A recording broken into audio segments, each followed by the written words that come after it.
Hello, our topic today is definitions. This will be video number 1. Aaron Snyder here from Quality Systems Explained, where we make quality systems simple for you. If you're new, make sure you subscribe. Check out the status bar below for our agenda. Stick around to the end for the bonus questions. Our topic, definitions, comes directly from 210.3 and 211.3. Definitions in 5 words. Understand FDA terminology and intent. There are 22 definitions defined here that we are going to go through. In this video, we will go through the first 6. Number 1, Act. This means the Food, Drug, and Cosmetic Act. Number 2, Batch.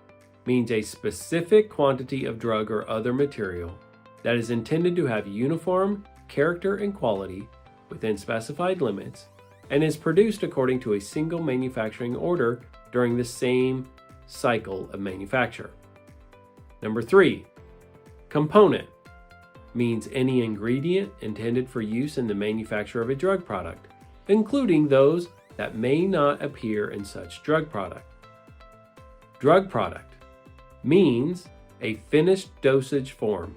For example, tablet, capsule, solution, etc., that contains an active drug ingredient, generally, but not necessary in association with active ingredients.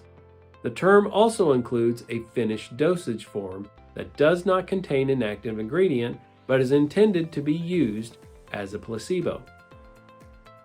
Fiber means any particulate contaminant with a length at least 3 times greater than its width.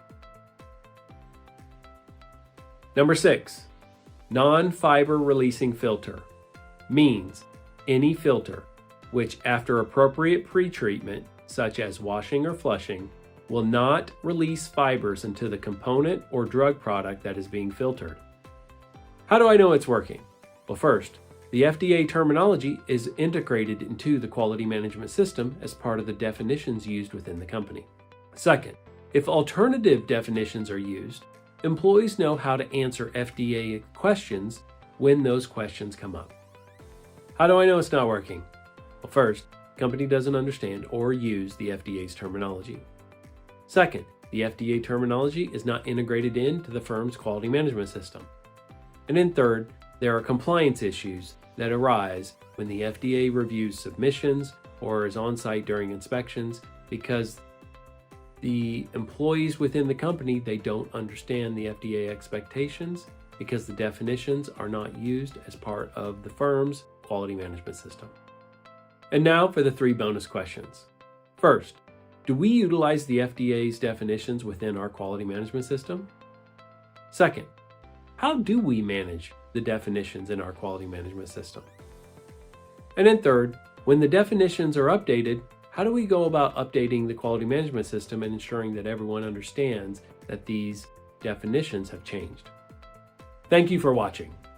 Please like, subscribe, share, and comment.